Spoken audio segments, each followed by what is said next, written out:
everybody, 大家好. Now let's take a look at HSK 3 vocabulary and how to use them, part 2. And today we're going to look at 5 vocabulary, number 6 to number 10 according to the alphabetic order. They are as follows. So number 6 is 把, handle. 7, 半, half. Number 8, 搬, to move or shift. Number 9, also 班, same pronunciation, but completely different Chinese character. It means class. And number 10, 办法, a method. Alright, now let's look at them one by one. Number 6 is a very tricky one. 把. Number 6, 把, is a handle. A handle like a bicycle handle or a door handle.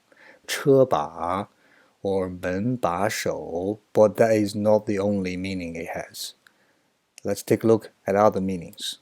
When it's used as a verb, it is action of like holding on to something or hold something, which remind me of a very sad and mind-shattering moment in the TV show Game of Thrones. Now let's take a look at that. Hold the door! Hold the door! Hold the door! Hold the door! So in Chinese, that would be called 把住门, and 住 is the outcome of the action of holding, so which means to tight. And when it is used as a particle, as in the 把 structure, when it's used as a particle, the structure goes 把 plus something and plus the action that should be done on this object or on this something. For example, 把衣服洗了, 把 clothes wash. It's very similar to the English structure have something done. It's usually a demand or order that you give to someone else. Or another example, 把钱给我. If a robber tried to get you to give him or her the money, and he probably or she probably will say 把钱给我, have money given to me. When you use it as a measure word, you could say 一把鲜花, a bunch of fresh flowers, or 一把锁, one lock. Now what's interesting is because this Chinese character has so many meanings, I have a sentence online that is trying to play with this word, and it goes 他一把把把住了. Okay, the first 把 is actually a measure word. It means the action of holding, just one action of holding. And a 把, the second 把, is the particle, is the 把 structure, to have. And the third 把, have something done. And the third 把 is the handle, the noun. For example, this one could mean the bicycle handle. So have the bicycle handle, and the fourth 把 is to hold, the verb. So basically, he with one grab have the bicycle handle held up, something like that.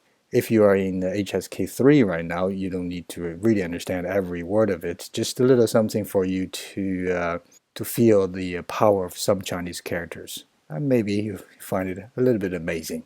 I would. As a Chinese, I would think so myself. Anyway, now let's move on to the number 7. Number 7 is easy. It's a 半, half. 半个, half of something. 半个苹果, half an apple. Or when you use it in the time, like 7点半, 7:30, 7:30. That shouldn't be any big problem. Now let's take a look at next one. Number 8. 搬. And this 搬 is an action. It is to move or physically, usually physically move something. It could be 搬家, move home or move house, right? Or 搬书, move the books. Or it could be used to describe somebody physically moved to somewhere else. For example, 我搬到北京. I moved to Beijing. Alright, so 搬 is the pronunciation. Or speaking of 搬家, I have to admit, I have to add a little something here. House moving company or services in China is very, very developed as far as I'm concerned. I think it is maybe because Chinese people are moving very often nowadays because all the new buildings and they want to buy new buildings, so they move a lot. So that's why this service is very developed. And most of the workers from a 搬家公司 literally means a moving house company are migrant workers from the countryside, and they are actually having they work very, very hard in earning the money. I remember about 5 years ago, costs about maybe 200 to 300 RMB, which is equivalent of 40 euros for two people and a van to move house from one place to another place. And it's about half day's work at least. So quite hard work for not a lot of money. So now anyway, the next word is 班 class. And this can be a little bit confusing. A lot of people say, oh, class like a history class. Does that mean that? Not really. This 班 is actually a physical class. It is the sum of a group of people. Like for example, class 1 or the first class of the year 1, right? Instead of a session where you teach and learn, that class. There's another Chinese character for that class, that is 课. So you say, so Chinese class, 汉语课, but then you're talking about a bunch of students, as in class 1 of the year 1, we say 一班. So in China, in the secondary school education, it is pretty much like the primary schools in the West, where a bunch of students share the same classroom or sometimes the same desk for a very, very long time. And then the teachers would travel to the classroom and teach them. In the West, especially in Ireland, where you find all the teachers, they own the classrooms, and then the students would come to their classes to be educated. Okay, so that's why the concept of 班 class is very, very strong in China. So the last Chinese character is 办法, a method, a way. 有办法, I have a way to do something. 我没有办法, I have no way to deal with something. Alright, again, this is... now let's take a look at all those 5 vocabulary and see if we can put them into a sentence. 办法, method. So I have a 办法, 我有一个办法. And this 办法 is to have half of one class moved to another class. How about that? Let's give it a try.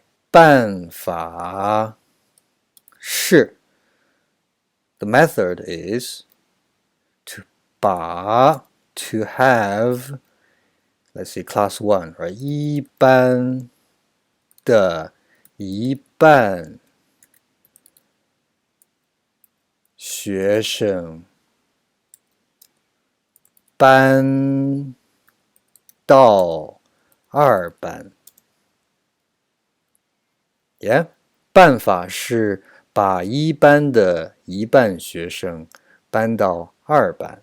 The method is have class 1's half students, so half of the students from class 1, and have them moved to the second class or class 2.